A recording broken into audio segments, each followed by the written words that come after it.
নমস্কার বন্ধুরা, easy cooking blog video থেকে আপনাদের স্বাগতম। আজকে আমি নতুন একটি সকাল বা বিকেলের নাস্তা নিয়ে এসেছি। চলুন শুরু করা যাক। আমি নিয়ে নিয়েছি আলু, ডিম ও ময়দা।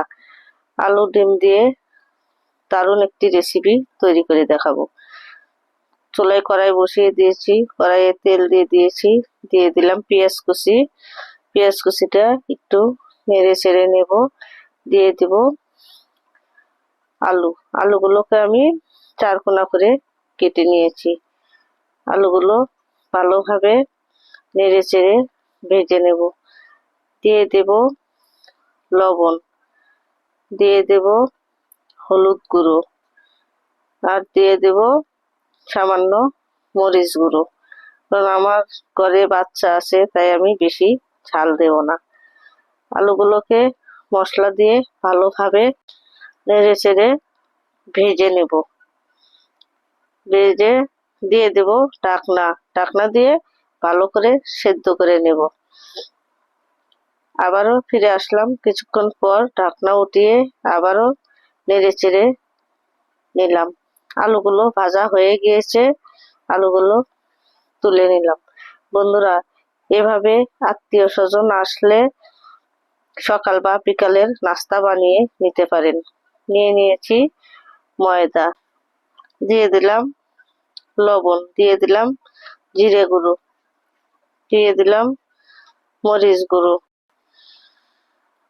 আর দিয়ে দেব সামান্য জিরে গুঁড়ো, দিয়ে দিব পেঁয়াজ কুচি। নাস্তাটি পেঁয়াজ কুচি একটু বেশি লাগে, তাই দিয়ে দিলাম পেঁয়াজ কুচি। দিয়ে দিলাম বেশ খানিকটা ধনে পাতা দিয়ে আবারও দিয়ে দিলাম আদা ও রসুন বাটা। দিয়ে দিলাম স্বাদ মতো চিনি। আমি 2 চামচ চিনি দিয়ে দিয়েছি, আপনারা আপনাদের পরিমাণ মতো দিয়ে দিবেন। আমি এখানে একটি ডিম নিয়ে নিয়েছি, ডিমটা দিয়ে দিলাম। আপনারা বেশি চাইলে আরো ডিম দিয়ে দিতে পারেন। তখন ময়দাগুলোকে এভাবে সব মশলা দিয়ে ভালোভাবে মেখে নিলাম। দিয়ে দিলাম ভেজে রাখা আলুগুলোকে দিয়ে আবারও নেড়ে চেড়ে আলুগুলো ময়দার সাথে মিশিয়ে নেব। দিয়ে দিব সামান্য করে জলটা আগেই বেশি দেব না, পরিমাণ মতো দিয়ে মেখে নেব। বেশি পাতলাও করব না, আবার বেশি ঘনও করব না। আমার আর একটু জল লাগবে, আর একটু জল দিয়ে দেব। দিয়ে এভাবে ভালোভাবে মেখে নেব। আমার মাখানো হয়ে গিয়েছে। চুলায় কড়াই বসিয়ে দিয়েছি, কড়াইয়ে তেল দিয়ে দিয়েছি, তেলটা গরম হয়ে গিয়েছে। বন্ধুরা, আমি এভাবে চামচ দিয়ে একটি একটি করে দিয়ে দেব। আপনারা চাইলে হাত দিয়েও দিতে পারেন। বন্ধুরা, নাস্তাটি বানিয়ে খাবেন এবং কমেন্টে জানিয়ে দিবেন নাস্তাটি কেমন লাগলো।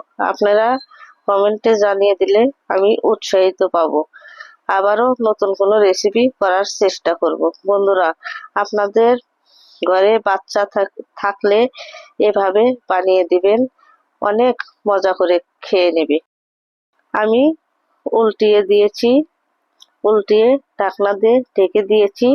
ঢেকে ভালোভাবে নেড়ে চেড়ে আরো মুচমুচে করব। বন্ধুরা, দেখতেই পাচ্ছেন নাস্তাটি অনেক সুন্দর হয়েছে, দেখতে অনেক সুন্দর, অনেক মুচমুচে হয়েছে। আমার চ্যানেলে বন্ধুরা নতুন থাকলে অবশ্যই সাবস্ক্রাইব করে আমার সঙ্গে থাকবেন, আর বেল বাটন অন করে রাখবেন যাতে আপনার কাছে পৌঁছে যায়। বন্ধুরা, আপনাদের কাছে আমার আবারও অনুরোধ, অবশ্যই লাইক করে দিবেন, সাবস্ক্রাইব করে দিবেন, আর বন্ধুদের মাঝে বেশি বেশি শেয়ার করে দিবেন। আমার বড়াগুলো হয়ে গিয়েছে, আমি এখন তুলে নিব। বন্ধুরা, আমাকে আত্মীয় বা বন্ধু মনে করিয়ে অবশ্যই সাবস্ক্রাইব করে দিবেন এবং পুরা ভিডিও দেখবেন। আমি সন্ধ্যা 6টা থেকে 7টার মধ্যে আপলোড করে থাকি। আমি বড়াগুলোকে তুলে পরিবেশন করব। বন্ধুরা, আমার এই নাস্তাটি যদি আপনাদের ভালো লেগে থাকে অবশ্যই লাইক, কমেন্ট, সাবস্ক্রাইব করে দিবেন। অনেক অনেক ধন্যবাদ।